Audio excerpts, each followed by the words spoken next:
Hello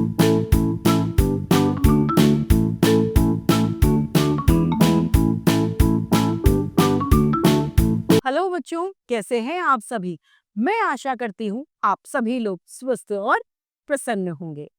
आज हम हमारा पाठ एक रहे हैं एक रहेंगे, जो कि हमें एकता का पाठ पढ़ाता है, को पढ़ेंगे और समझेंगे। इस पाठ को हमें कविता के माध्यम से पढ़ेंगे। आइए इस पाठ को प्रारंभ करते हैं। यह है हमारा पाठ। आज एक रहे हैं एक रहेंगे, एक रहे हैं एक रहेंगे, कंठ कंठ से गूंज गूंज उठा स्वर। सब भारत माँ के बेटे हैं, दिल से भाई भाई हम।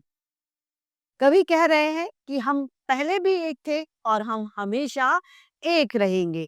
ये सभी के गलों में से, यानी सभी के मन से ये स्वर उठ रहा है। हमारा चाहे खून का रिश्ता ना हो, लेकिन उसके बावजूद हम सबका दिल से रिश्ता है, जिस रिश्ते से हम एक दूसरे के भाई भाई है। चाहे हिंदू चाहे मुस्लिम, चाहे सिख चाहे ईसाई, हम यानी हम किसी भी धर्म के अंतर्गत आते हो, चाहे हिंदू चाहे मुस्लिम, सिख हो ईसाई हो, जो भी धर्म हम मानते हो। मंदिर मस्जिद गिरजा अपने, अपनी धरती अपना अंबर, कंठ कंठ से गूंज उठा स्वर। चाहे हम मंदिर में जाते हो, मस्जिद में जाते हो, चर्च में जाते हो, या फिर हम गुरुद्वारे में जाते हो, हम किसी भी धर्म के अनुयायी क्यों ना हो, लेकिन उसके बावजूद भी हम सबकी धरती एक है। हम सबका आसमान आकाश एक है। जो सूरज हमें रोशनी देता है, वो सूरज हमारा एक है, वो चांद हमारा एक है। सभी के कंठ से एक ही स्वर गूंज उठा है, वो क्या है? एक रहे हैं और हम सदा ही एक ही रहेंगे। अपना देश बड़ा प्यारा है, आपस में यहाँ भाईचारा है। अलग वेश भाषाएं लेकिन जय भारत सबका नारा है। अपना जो देश है वहां पर सारे जगह भाईचारा व्याप्त है, सब एक दूसरे को भाई भाई समझकर बात करते हैं। यहाँ पर अलग अलग वेश भाषाएं हैं, बहुत अलग अलग पहनावा है, कई जगह अलग अलग बोलियां बोली जाती हैं, भाषाएं बोली जाती हैं।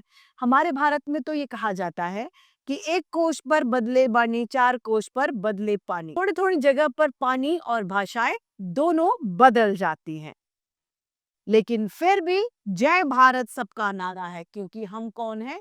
हम सर्वोपरि अपना धर्म हमारे भारतीय होने का निभाते हैं, यानी हम सभी क्या हैं? भारतीय। ना हम हिंदू हैं, ना मुस्लिम हैं, ना सिख हैं, ना ईसाई हैं। हम क्या? हम सब एक हैं। वो भी हम क्या हैं? हम भारतीय हैं। मिलजुल कर गाते हैं हम सब देशभक्ति के गीत। यहाँ पर हम सब क्या करते हैं? मिलजुल कर गाना गाते हैं। किसके? देशभक्ति के गीत यहाँ पर हम गाते हैं। कंठ कंठ से गूंज उठा स्वर, हर एक किसी के गले में से ये स्वर गूंज उठा। क्या स्वर है? एक रहे हैं और हमेशा एक थे और एक ही हम रहेंगे।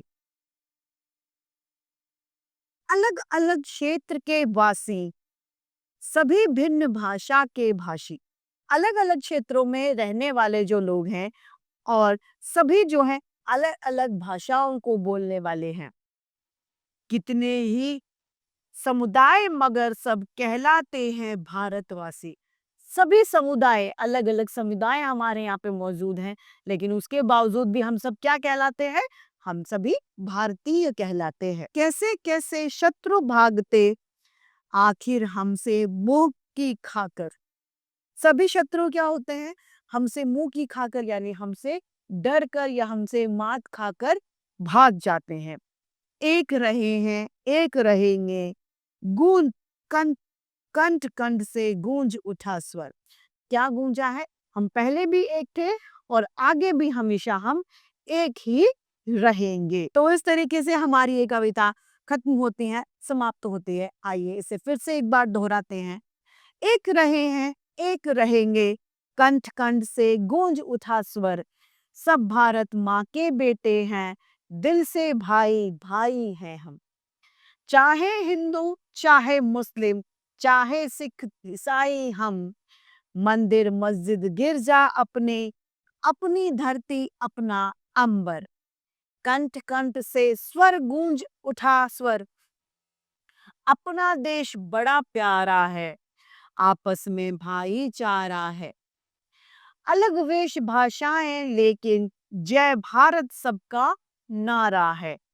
मिलजुल कर गाते हैं हम सब देशभक्ति के गीत यहाँ पर, कंठ कंठ से गूंज उठा स्वर।